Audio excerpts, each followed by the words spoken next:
Good afternoon, everybody. Thank you for being here. We're going to go ahead and get started because we want to begin and end on time. And actually, we may even get done a little bit early. We did last time, so hopefully.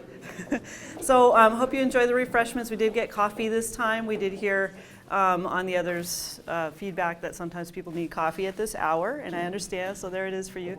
Again, welcome to everyone. Thank you for being here. Today's module is Module 4. At the end of this module, you'll receive a certificate, and you'll also receive an email with a link to the Padlet.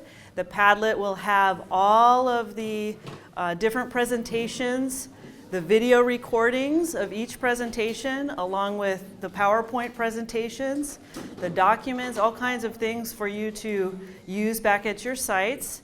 And at the end of this process, also the team will be putting together a short PowerPoint that summarizes all four.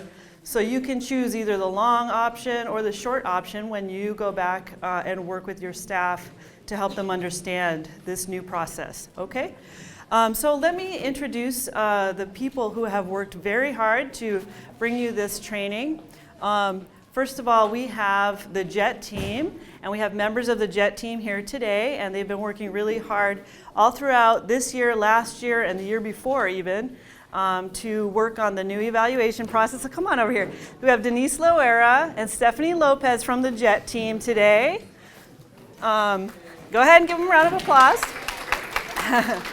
Tom Green couldn't come. Tasha will be at another one of these, another version of these. And Linda Johnson, she will also be in attendance at on a different date. I wanted to also say that Carmen Quinn Ako, who's our PAR consulting teacher, is here to help us present today. Let's give her a round of applause too. Okay, now I think I saw some people coming in. If you were on the bargaining team over the past 3 years, I know I see some people here, bargaining team members who helped develop this whole process. Would you guys stand up so we can recognize you? Because this is our third year of working on this process. Please stand so we can recognize you. Thank you. Thank you very much. So as I said, this process this is our third year going into this process of developing a new teacher evaluation process, mindset, and tools. And it's taken a lot of hours, a lot of effort on the part of a lot of people, but it was truly collaborative. Peg Tracy asked me to let you know she couldn't be here today, but she has attended every single one of these module trainings too. She had to be in Los Angeles for another commitment. But oh, Nereda, you were here too. You didn't stand up. She's supposed to stand up. This process, it's a touchy subject to talk about evaluations. It's difficult, and we really came together to talk about what the process is. It's a growth mindset process that we're talking about. We're talking about coaching teachers and helping our teachers to grow in their profession, and other unit members, not just teachers, counselors, librarians, all of our certificated unit members, and help them grow in the profession. No matter what level we're at, we can always get better. Our superintendent has a coach, and there's a reason for that, right? Because a coach, you get a coach when you're good, and you want to just really get excellent. So, and maybe a coach can find the specific areas in which you want to become excellent. So this is the process, and we're really pleased to be able to come to you today and close this process up. Like I said, after today, you've completed all 4 modules. You'll receive an email congratulating you with a link to the Padlet. We'll have all of the training materials, all of the PowerPoints, all of the videos, and in addition, the team will be creating a short PowerPoint that you can use that will summarize all 4 in case you're short on time with your staff. So you can choose how you want to lead the process of helping your staff understand the entire new evaluation process and new article. I wanted to, let you know what our expected outcomes are. So today, this section of the 4 modules is to help you become familiar with the new evaluation forms and timelines, because there are some changes. Understand the purpose of the assistance plan and be able to collaboratively create a quality plan. That's what we're going to work on today. Okay? I wanted to let you know that these are still drafts. We stamped them drafts, so you would know there are still some typos here and there. And I welcome you, if you notice any today, to bring them to our attention, because the more eyes we have on these documents, the better. So we already know of a few errors, a couple like signature lines that are doubled and things like that. But if you find errors that you would like to bring to our attention, please do. And one of the things we will be doing is on making sure that the two documents that have all of the elements going across are where it says innovating, integrating, applying, exploring, emerging, are both beginning with innovating and then going from there. Because right now one's one way and one's another way. So we are still tweaking a little bit the documents. I just wanted to let you know that. And we are also working on an electronic version. We're trying to get rid of all this paper and make this something that's electronic and that's accessible electronically to both the administrator and the person being evaluated, and that also then HR could check, and then our secretaries don't have to be calling each other saying, where's the copy of the notice and orientation, et cetera. Okay, so with that, Denise Loera is going to lead us in our first activity. And I'll pass off the microphone to her, and she's going to talk to you about our meeting guidelines and basics for excellence. Thank you. Okay. Good afternoon. Okay. So happy that you were all able to make it here and it's not raining yet. Okay. So we want, in Module 1, you were exposed to the philosophy of our new evaluation system. And as Mary stated, it's to grow teachers. We have the growth mindset. And not only our teachers, but anyone that is certificated. And so we started where, sorry, I'm nervous. There's a lot of people in here, so please forgive me. I was a little excited when there weren't a lot of numbers, so I do apologize. And we're being videotaped. So it was where we started and where we want to go. And so what you did is you collaboratively and worked on creating sentences. And hopefully you remember that. I know it was a long time ago. And those sentences were on what a great evaluation would look like. And what we went ahead and did is we have some of those typed up. And we want to bring it back full circle, where we started you off with on Module 1, and to kind of wrap it up and bring some closure with that. So we have a paper, and I see most of you have it. It's right here. And so what we're going to have you do is connect these sentences with one of our either a basics of excellence, speed of trust, and meeting guidelines. So how does what we did in Module 1 in these sentences that you have here, how does it really relate to the vision of the district? Basics for excellence, speed of trust. So for example, you have it's important to be supportive through clear affirmations during the evaluation process. Does that speak to you as a speed of trust? Maybe it's a meeting guideline, a basics of excellence. And why? Why is that so important? Okay, so you're going to share out at your table, discuss at your table, and then we're going to come around with the microphones, and everyone, or one table, one person at a table, you're going to report with what you guys discussed and why. Okay, so how does this relate to the basics, the speed of trust, etc., and why? Okay. And then you guys can decide who's going to talk at your table. So go for it. So number 1, 2, 3, 4 bullets, they're deciding the process.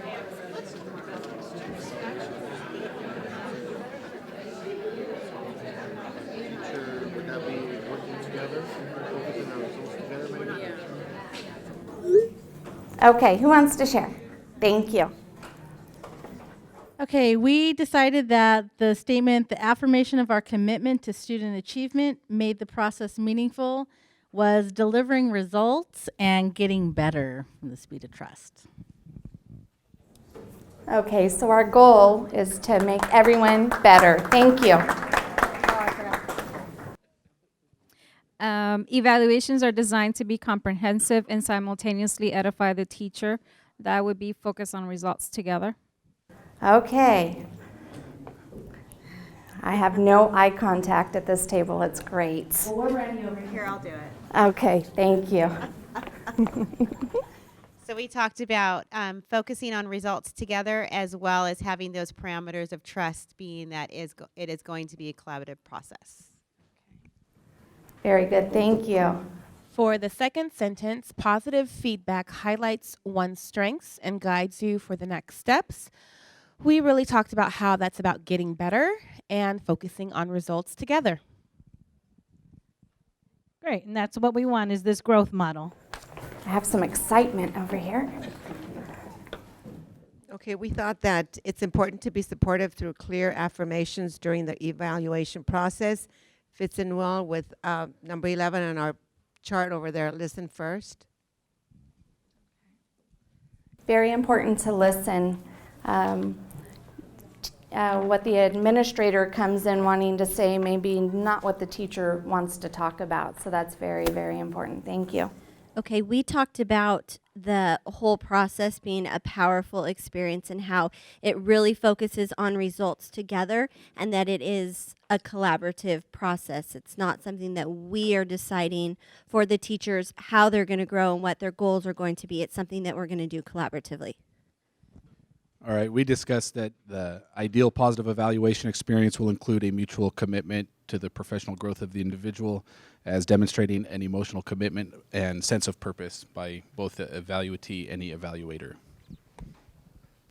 My colleague Guadalupe Berzunza insisted that we don't focus on results together and focus on me to give this presentation, so I'm going to do that.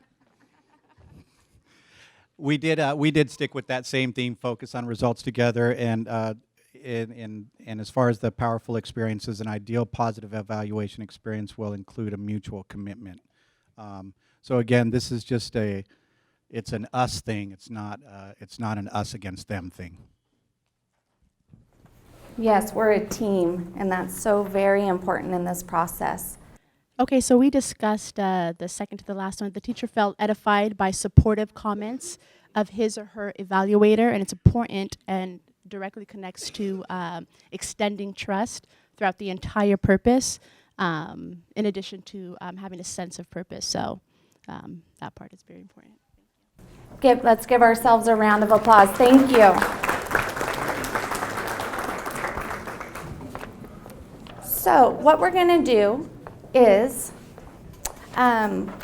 moving along, we have a flow chart.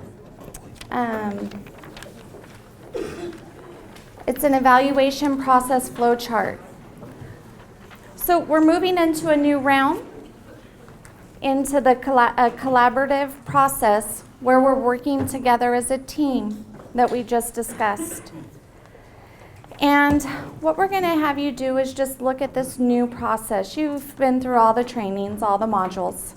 And so we've created this document that's really going to help you wrap your mind around the new changes before we get into all the forms. Okay? So just look at it, kind of wrap your mind around it, and then we'll have you turn and talk to your neighbor. Kind of what are some new changes you see, and just have just a little bit of dialogue. We're not going to take a lot of time because we want to get into the forms and the assistance plans. So I'll give you just maybe 3 to 5 minutes at the most. Okay? So just look at it, read it, turn and talk.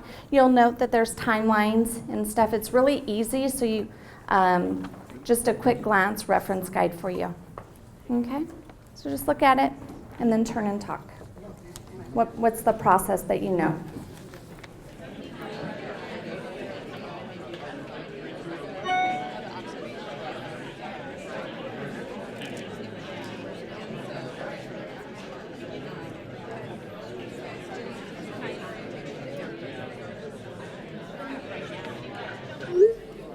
Okay, thank you so much for taking the time to look at the flow chart. You're gonna use the flow chart. I'll wait till I can get everybody's attention again, please. I hope that you find this helpful, this kind of flow chart, to kind of give your mind an idea about how the process is going to flow throughout the year.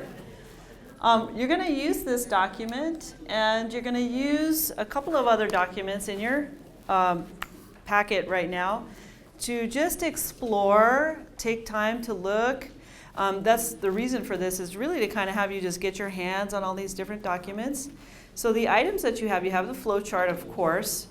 You have next year's calendar. Make sure you're looking at the right side, not 15, 16, 16, 17. You have the calendar for next year.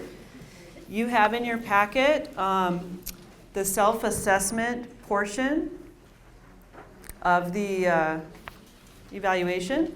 This document, can I take your question in a moment? Thank you. This document, the yellow document, the self-assessment, it does not get collected. It's not going to be part of something that gets sent downtown to your personnel file at the end of the year. The self-assessment is a piece where the teacher reflects on practice and where they are in terms of the CSTPs. And it's a preparatory document which they will reflect on, take notes on, and bring with them to the goal-setting meetings to help guide the conversation about where they think they are in each of these standards and where they want to be. Okay? At the end of the year, this piece, this conversation that you've had about this piece, forms part of what goes into the rating for CSTP 6. Because this is about how you develop as a professional educator, how do you reflect upon that practice, and how are you as an educator growing in your practice and developing and reflecting on that. Okay? But this actual document is going to be kept by the teacher. Okay? For the teacher, by the teacher, and to help inform conversations about growth. The document that says, that has all the CSTPs in a rubric format is, again, another document to help with the growth process.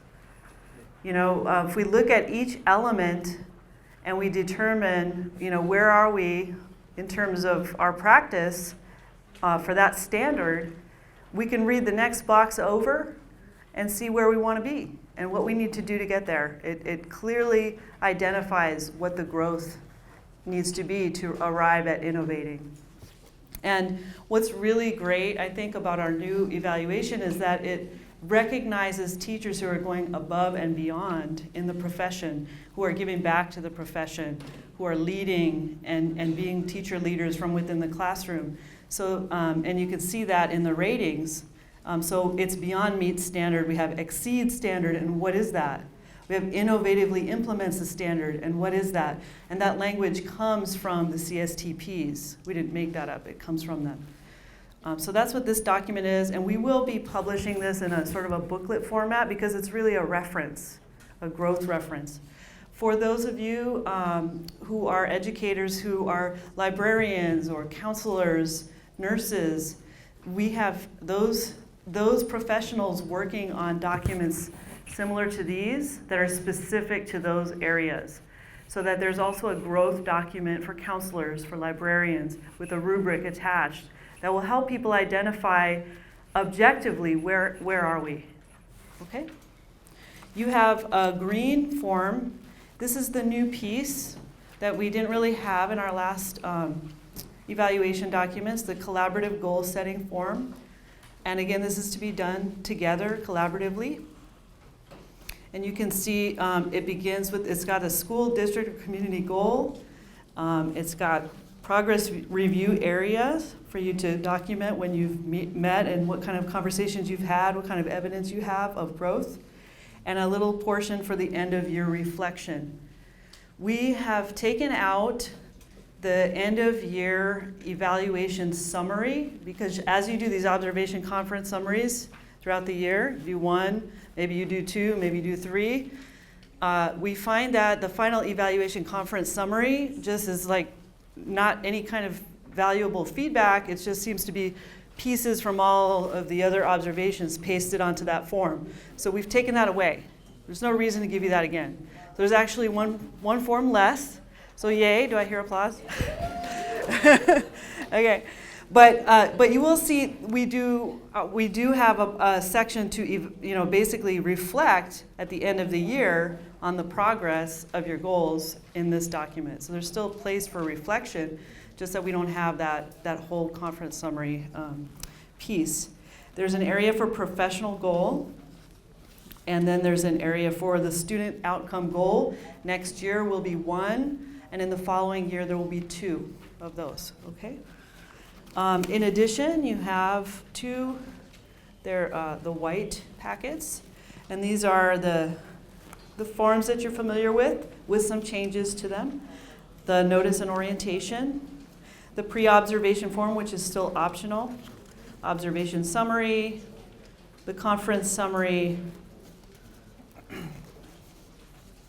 and then of course the end of year actual evaluation document, and you can take a look at that. There are 2 because many of you have other certificated unit members at your site, such as program specialists, and so we wanted you to see that we have developed that form as well. Carmen's going to speak about the blue document, which is the assistance plan, in a little bit. But what I'd like you to do now is just take some time at your tables to explore these documents and calendar your evaluations for next year. Put them on the calendar. So you have the article, you have the flow chart that has kind of when these things need to be done by, and you have all the documents. It's really an exploratory time, but also you can use it practically and actually put the dates on your calendar for next year when you're going to conduct evaluations. So if at the table, if you want to split it up, you can do that, or if you're here with a team. So you basically need to identify when your P1s and P2s need to be done, when your tenured teachers need to be done, when does your final evaluation need to be done. And the notice and orientation, there's a deadline of August 24th, I believe, for next year. I have all the dates I can give you. But we recommend you do it June 27th, or June 28th and 29th, which are the teacher work days, obviously. That's the best practice. So July, yeah, and I'm going to write those up here. I'm going to write them up. Yeah, not in June. July 28th and 29th. Okay, we have one question before we get started. What was your question? And we need a mic over there, I think, for the recording. Okay. What I'd like you to do right now is explore that and have a conversation about that, okay? Explore that. We will come up, I'll give you actual dates, but I'd like you guys to kind of look at it together and see what you come up with, okay? Yes?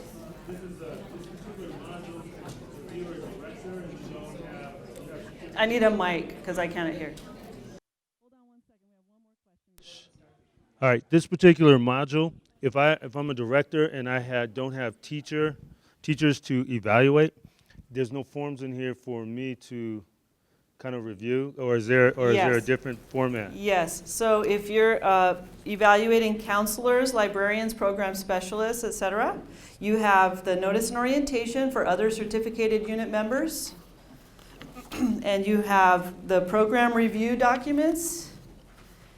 You have also the collaborative goal setting form, which is the same for all unit members. And you have the article, the calendar, and the flow chart, which also includes those program specialists. So hopefully that's enough to get you going. And this would be for anything other than a teacher? Correct. Thank you for the question. All right, let's go. Let's have some time to just kind of look through this and work through this and see if you can come up with the dates, and then I will provide you with specific dates also. Take about 10 minutes to do that.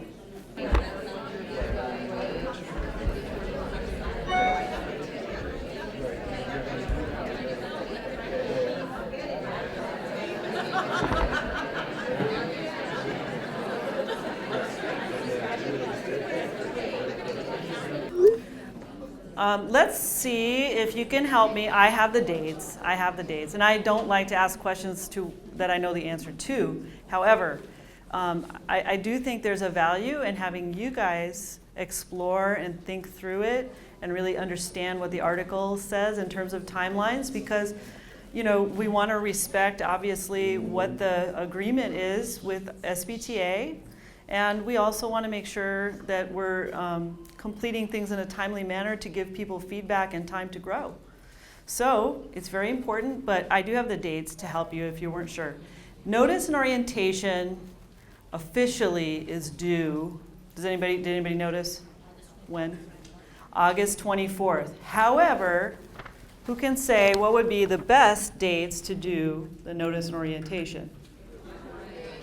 Yes.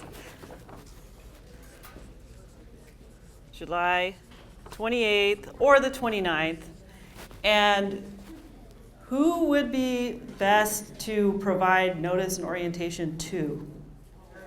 Everyone. Thank you very much. That makes your job a lot easier, and it makes everybody's job easier. And you provide the orientation meeting and all of the information together because everybody can grow. So that's important. I appreciate that. So let's try to get these all done July 28th, 29th, and turn those in. How about your goal-setting meeting?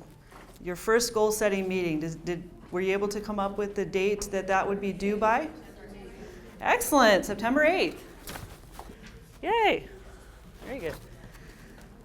How about, well, this one is sort of P1, P2s, interns, temps, emergency teachers. What about their first observations? Was there a specific date or not? Not, right? There's not a specific date, but HR has a specific date, so I'll just tell you what it is. We're asking you to do those by September 16th, okay?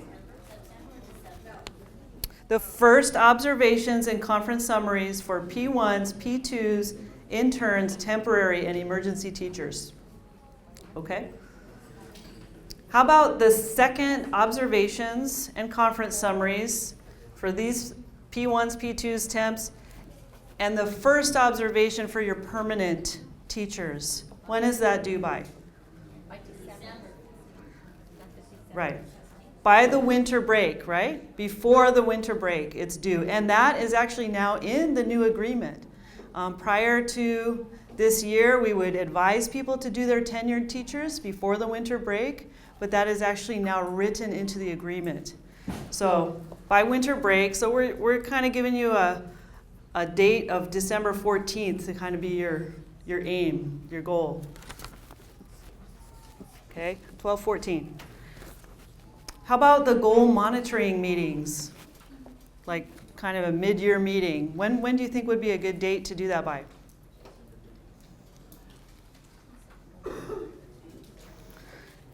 Okay, could this be done together, do you think, with this conversation? Could you talk about your goals at the same time that you're talking about the rest of the pieces of the evaluation? Yeah, absolutely. That would be my choice if I was still at the site and an administrator. I would say, let's have this conversation together so we don't have to have more and more meetings. Everybody's busy, the teachers are busy, the principals are busy. So you could conduct these at the same time. That would be your choice. Okay, but I would say no later than January 31st. It would be easier if you do them all together. Okay? Can you set the goals for everybody at the same time? No, your goal monitoring meeting, which is the same thing, you would be discussing the individual evaluations. You could be having that conversation with them about their individual goals at the same time. Okay? Not a big group setting. No, we're not talking about a group setting. Thank you for the question. How about the third observation and conference summaries, and the one if you're doing I guess the second and third observation for tenured if you're doing 2 or 3 observations for them. When would the third one be due? Anytime when? Before the end of the year ones, right? So anytime before the end of the year ones. So that's up to you. And how about the final evaluation and goals assessment date? What would be the deadline for doing that? Did anybody get to that? May 2nd. Thank you. Natalie Raimundo. Good. Yes, May 2nd. Okay, so that would be the deadline for everybody to complete everything. Now, what the agreement says, the article says, is that the goals assessment, the final one, can be done in conjunction with the final evaluation meeting if you choose. Or you can do it before. It's up to you. So it makes sense to have it all in one meeting, I think. Okay? So you might as well just have one meeting just like you always do, and you just now incorporate the goals. Okay? All right, so any questions? Okay, thank you very much. Oh, we have a question? Yes, at the back? Traditionally, we get the list for the teachers that need to be evaluated a couple weeks into the school year. The difference, obviously, in the evaluation in this process is that goal-setting meeting. So, you know, previously we would be able to go in and observe. Is that taken into account, I guess, is this delayed in time for these tenured, non-tenured, and So if I understand your question correctly, you're asking if after you do the notice and orientation, can you begin your observations even though there's a goal-setting piece in there? Well, I understand you can't. The way I'm looking at it is, no, you want to set those goals before you go in, correct? No, there's nothing in the agreement that says that you have to wait until the goal-setting meeting. The only requirement is that you do the notice and orientation before you begin the process. So that's an excellent question.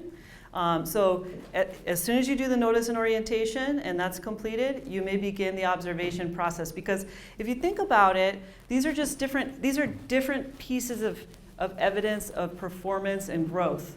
And observation is just one thing, and that's why we're trying to expand and include these other items.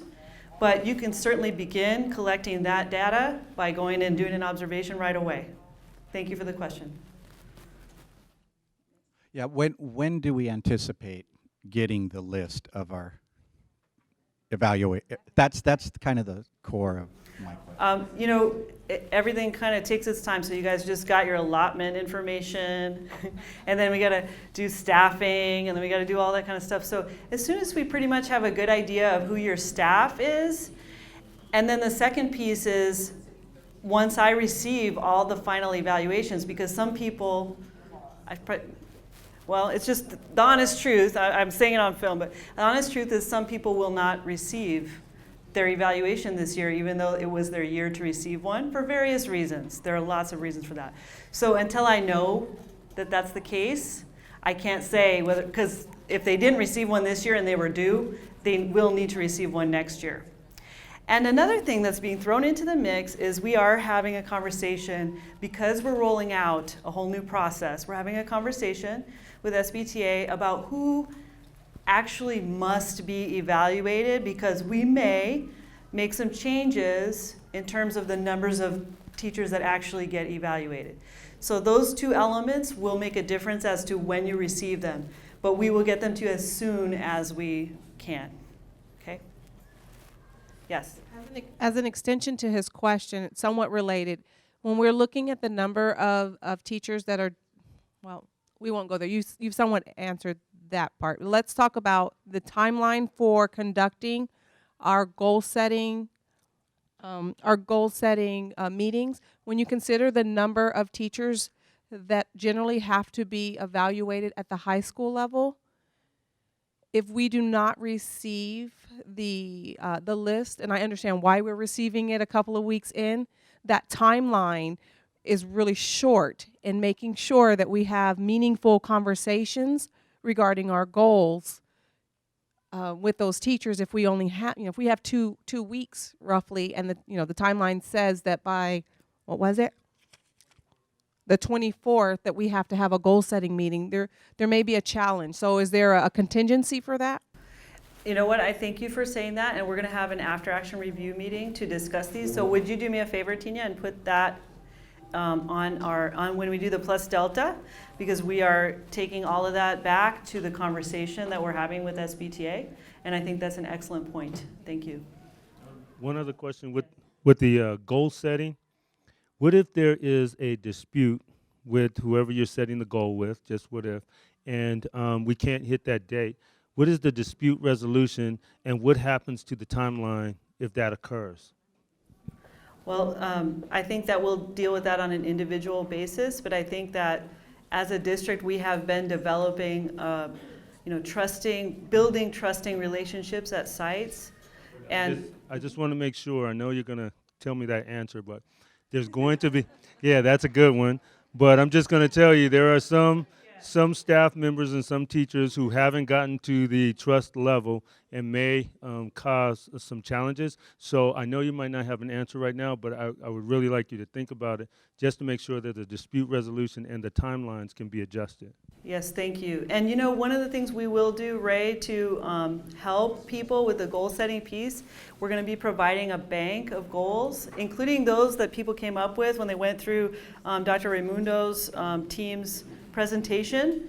So that will help too, because if you have something to go off of, and I'm not just making a goal up out of the air, I think it'll help to kind of come to some agreement. But we also, as administrators, need to remember that this is the teacher's evaluation. This is theirs, right? So we need to have some respect for what it is they believe would be a reasonable, achievable goal when we walk into a meeting and say, well, my expectation is here, but what's reality? Just like we would on an IEP for a student, what's achievable, what's measurable and achievable. So I think that that's going to be an ongoing conversation as all of us together, what's realistic in terms of goals, and then having some kind of ideas about what kinds of goals would be good would also help prevent any kind of dispute. However, I understand what you're saying. Absolutely, there may be some dispute at some point, and we will have to come up with something. Thank you. We'll take some more questions at the end. I would like to have our next component. I'd like to take our next component, which is the assistance plan. And Carmen Oko is going to lead us in an activity to kind of look through that and work through the assistance plan. Thank you. You ready?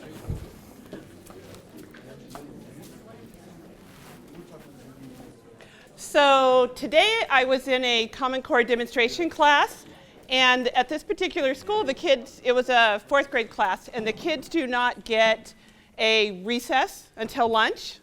So they were in there and they were doing some really heavy duty work.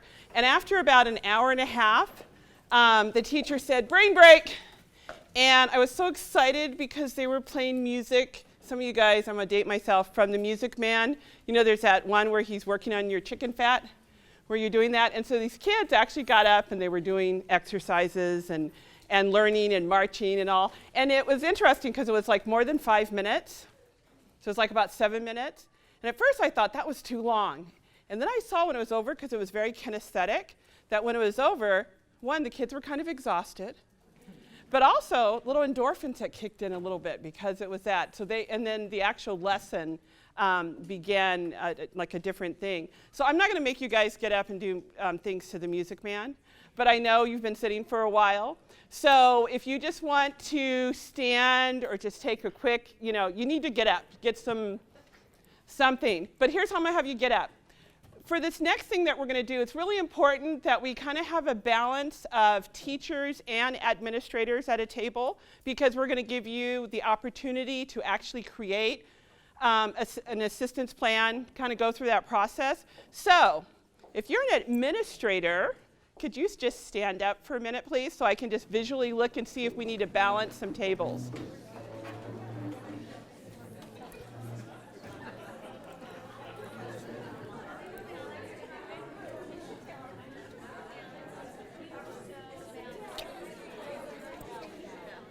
Okay, so here's what I need you to do. Teachers, I need you to look at tables where there's administrators, or if you have multiple administrators at a table, like more than 3 or 2, because this table here, you guys are all teachers. Can we find another table to go to where you see there's multiple administrators? Or can I get an administrator, like one of the 2 of you guys here, to volunteer to go over to them? Okay, we just need you to have that. How about in the back? Okay, so we're good? Everyone's good? Okay, you can sit down now. So in your packet,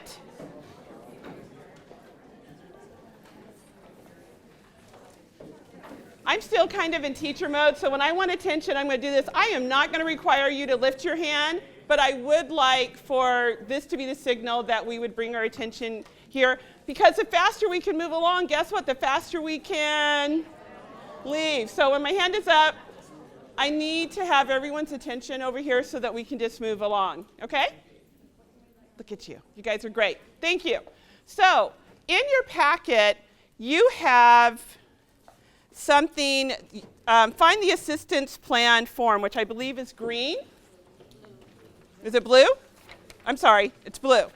So find that. You're going to need that. At the center of your tables, you're going to find an observation summary. There should be several of them. And you're also going to find a document which is from the old contract. Does everyone have those?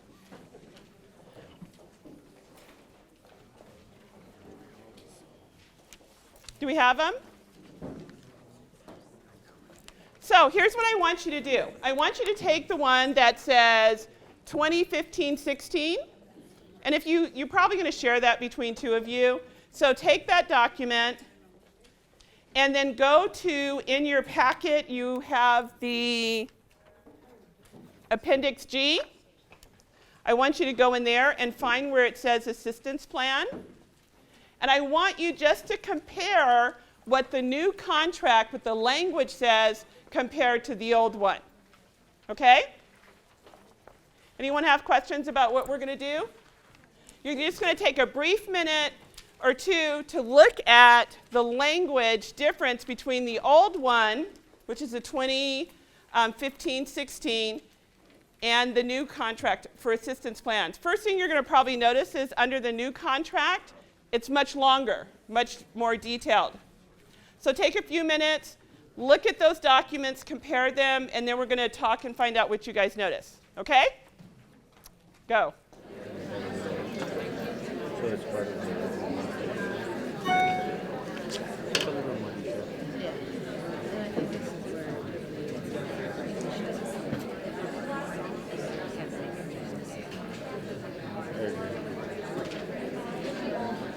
I'm going to come around and I'm just going to talk to some tables, and I want you to tell me something that you noticed that was different, or maybe something that surprised you, or maybe something you wonder about. And we'll start over here.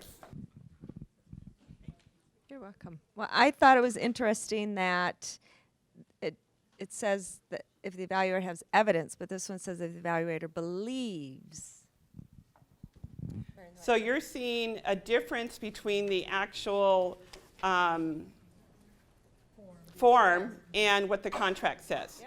So are you saying that it should be the same? Well, that opens it up for interpretation.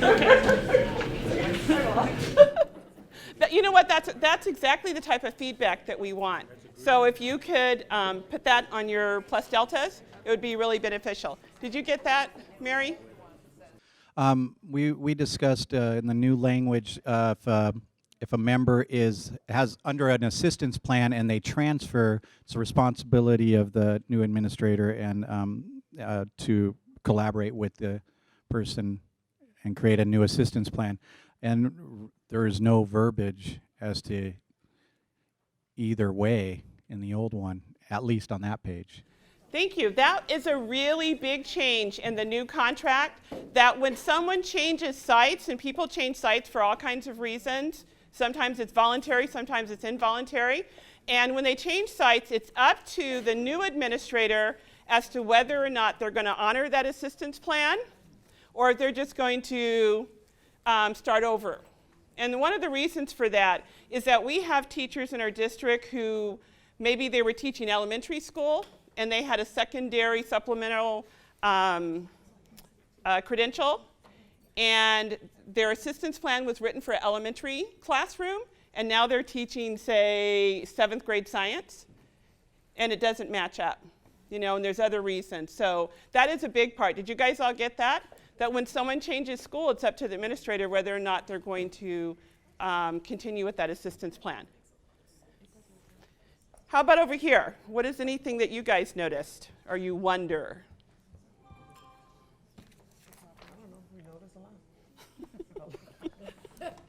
Maybe some words that are new in there. Maybe share your circled words that you have there. Collaborative, brought by either party, has to be in draft form, finalized. The new administrator is responsible for initiating the new assistance plan. Okay. And then we found that B and C are not in the old one. Okay. Okay, did you guys hear what they were saying? Most of that has to do with the language, the word using collaborative, that you create a draft, that both parties are involved. So those are some new things. Yes? Also, specific resources the evaluator will provide the unit member. They've also added your colleagues as being a resource. Very as good. well. Very good. Very good. So your colleagues now become a resource, a buddy teacher, a Common Core demonstration teacher at your site, a program specialist. Someone else is also there as someone that might be someone who can help you. And I, as a teacher, can now suggest to my administrator, you know, I really would like to, we have a Common Core demonstration teacher at our school. Could she maybe be someone that I work with?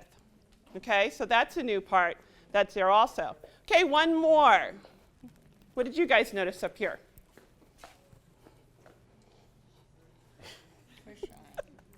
It's okay, I'll wait. We liked that in the new part it says they have to have evidence at any time, so it could be a walkthrough. And you know, if you just see something that's not great, you have evidence of it if you document in the walkthrough forms. So it doesn't have to be just observation. Good, did you guys get that? So now there's evidence. The word evidence is used, and it doesn't, like he said, it's not always just walkthrough or observation data. Very good, give you guys yourselves a hand clap.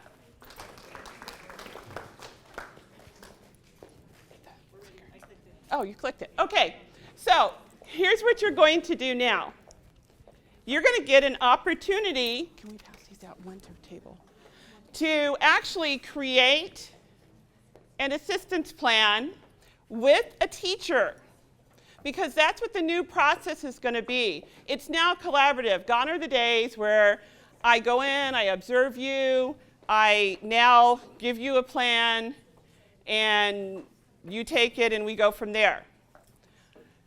I can give you a draft of some things off my observation, but now we're going to sit and discuss it and negotiate it and talk about how can this plan be something that helps me to grow. One of the biggest shifts, it's like what Mary had said, we want to move into a growth mindset, which is the assistance plan is an assistance plan. It's not meant to be punitive. It's not meant to be documentation of getting you out. It's a plan of how are we going to do this to get you to be where you need to be as a teacher. And you're going to be involved. So it's having the teacher take a certain amount of responsibility. And think about it. If you were a teacher and you were involved in it, how much more likely would you be to maybe implement some of the things that are in there? You know, so we're going to just, that is one of the big changes. So we're passing around a sheet that has kind of a sample assistance plan. Because last time people wanted like some guidelines of ones that we thought would make a good assistance plan. One of the things you're going to notice on there is that there's only 3 things in a category.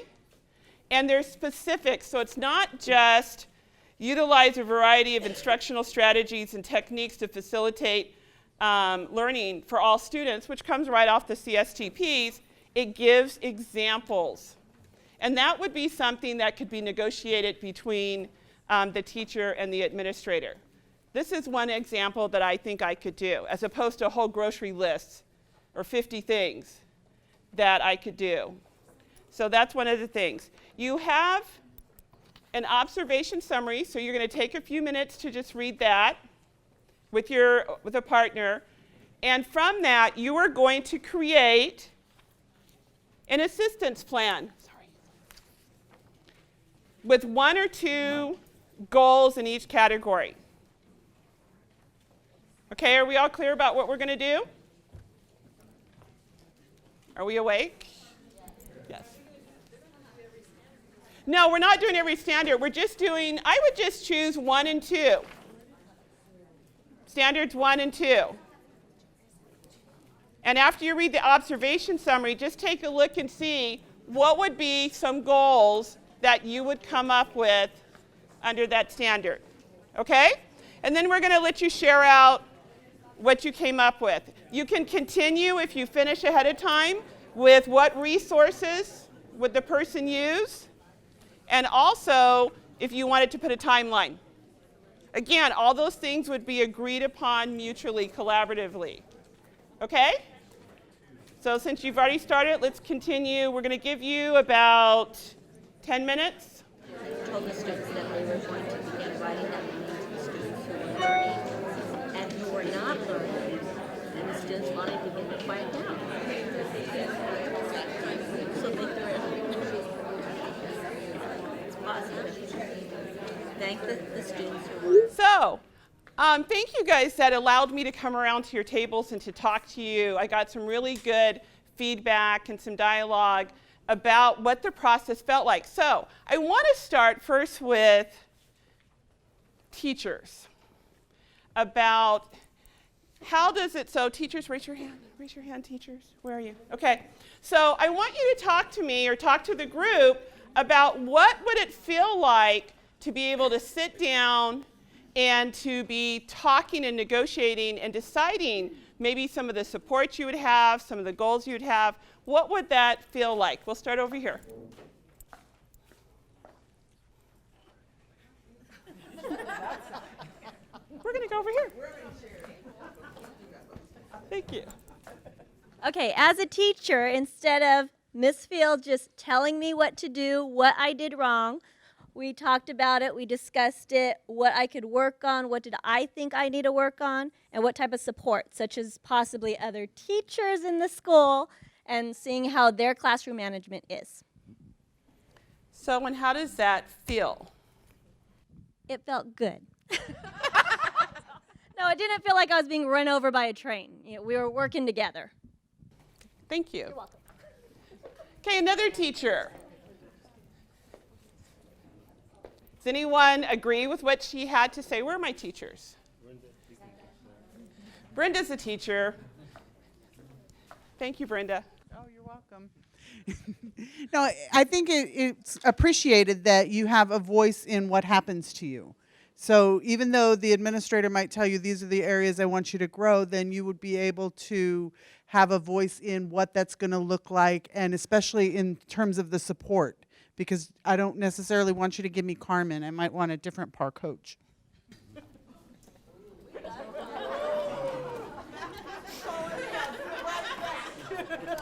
You know what? And you brought up a really good point, because a lot of times just being able to choose at the site who I want to work with me empowers me. Yes. So you're absolutely right. And Carmen will be very professional and just go elsewhere. Thank you. But over here. Go ahead. Go on. Okay. I was just sharing that I personally would be devastated to be on an assistance plan, but with the process, we also discussed that it would depend on the approach of the principal. Like, it might feel better that we're doing it together, but I would be devastated no matter what. So, depending on how, I don't know, how it was approached by the administrator would make a big difference. Yeah. Yeah. You know, we actually were role playing this, and that was my approach in working with it, and just that word collaborative, just instilling that in my mind is just a good place to be. One of the things that we were discussing here is when we talked about collaboration, I mean, it's always a great thing to do because everyone is having input and we're all vested. However, we also have to be realistic that some of our colleagues may say, you know, I want you to tell me what to fix. And we need to kind of also have a plan when we, both parties have to be open to the process, so the process is not going to work. Because a lot of the times we may say, you know, it's the approach that the principal is going to take, but also the approach that the teacher or that a staff member is taking in order for it to work. So it has to be something that it's a symbiotic relationship. We both need to be open to the process of collaboration. So am I also kind of hearing a little bit below the line that there might need to be some little cognitive coaching? We might need to brush up on our cognitive coaching skills? Because when that teacher says, what do you want me to do? They've now put all the responsibility back on the administrator, right? So we need to know how to coax and how to encourage them, just like that kid, you know, we need to help them to know opt out with that. The one thing I think is like really important, especially if you're giving someone an assistance plan, you have to really evaluate yourself to make sure that you really know what you're talking about and that your skill levels are up to par so you can give good critical feedback. I was just talking to one of the principals, this one here, and then like her approach is different and targeted, and you know, we all have to find a way to find that balance to be experts so we can give expert advice, or if we don't, know something's wrong and then get expert advice. But that's what I would say. We were looking at the example where it has 6 of the 7 boxes checked on what needs to be improved or what the assistance plan is going to cover. And one thing we were talking about over here is the evaluation process as a whole seems to take the teachers that are always feeling to be the victims when they go into evaluations out of that victim role by having more of a say and more input into how the process is going to take place. And so we were talking about on these 6 out of the 7 that perhaps the negotiation would be to only do like 3 of them, because if you're, say, you have checked on here developing as a professional educator and you have professional work habits, perhaps by developing as a professional educator, you're already doing the work habits. So don't check that one because it's going to be included in the in the assistant plan portion that you're already addressing. So we were talking about that would actually now make the teacher feel more empowered and understand that, okay, I've now said I'm going to do this, so I better do it. Thank you, and that's one of the things that we want you to understand about the assistance plan. The assistance plan is a living document. So it's not a one-shot deal. So I don't have to put all 7 categories. It doesn't have to be 8 pages long because that would be overwhelming to anyone. But if we kind of focus a lot of times on those first 2, on engaging students and classroom management, it takes care of a lot of the other situations. And so, but remember it's a living document, so maybe we focus on CSTP1 and very specific goals in there, and then once I've achieved those and I'm feeling successful, you do another evaluation, there may be another area, and then that might go on the assistance plan or it may not. So it's a living document and it can continue. There was something that was really said really good here when I was walking around, and I'm going to have you share. One of the things that we were discussing is just when we were looking at writing the goals for the assistance plan is making sure that the goals that we wrote were measurable so that it gives them, the teachers, a very clear target and a very achievable target. And then it makes it easy for us to evaluate whether or not they achieve that target. Thank you. Anyone else like to add anything to what we're saying? You guys are really good. You were getting the process of this. Maybe 1 or 2 principals just tell us, how do you feel? How are you going to feel? Or do you have any anxiety or anything that you would need to help you in this process? Because it is a different process. I think you already touched on it a little bit, and that was the ownership of the plan. It would be really easy to go in and check boxes, but that's not going to help the teacher who maybe doesn't feel that that's their weakest spot or the most important spot for them. And I think just conversely as well with the support, we have people in mind, oh, so-and-so's so great at this, you need to go see them. You don't know what the interpersonal relationships of a site is, so making them feel comfortable and accomplished and successful with even who they're receiving the resources from, they might have somebody in mind. And then as well, sometimes we have these little informal leaders on our campus, and they might be stellar teachers. They themselves may not be comfortable providing the resources and having that kind of responsibility to grow their colleague. We have to be careful because sometimes there's intercollegial jealousies or issues on campus that we create when we self-select these resources. So I think that collaboration piece is going to be really key. So one thing she said that was real key is, so how would you solve that problem? How would you create resources on your site where everyone is agreeable to those? Providing a menu either on or off site of what those resources are, letting them self-select, but then going back out to those selections and seeing if there's like a reciprocation, because sometimes there's just internal things we're not aware of, and it could just be a personality thing or just even a skill set thing, or just I am a completely excellent stellar teacher, but I just happen to be the biggest introvert ever. So I don't want people, you know, observing me. So it was just really having that time to be open to possibilities. So maybe at the beginning of the school year, creating a list of people who would like to collaborate and work with each other. Okay, is there anyone else who would just like to share something that will just rock our world here? Or just anything that I want to give everyone an opportunity to share. Are we good? Thank you. You guys just did such an excellent job. So pat yourself on the back and then give yourself a hand clap. Thank you so much. Okay, as we are getting ready to wrap up, we have the plus, missing, delta, and what we need to know is, what do you need moving forward? What are you going to need when we start the school year? What are you going to need as far as during the school year? So if you can provide that feedback on your plus, delta, and missing. And I want to recognize my teammates here who did an outstanding job putting this together. So if we could give the presenters a round of applause. And there were a couple other old JET team members or previous JET team members. Colleen, I know you were a JET team member. Thank you for your work prior to this. Anybody else was a JET team member that we didn't recognize? Anybody else? Okay, thank you so much. And please give us some feedback moving forward, how we might help you in this process.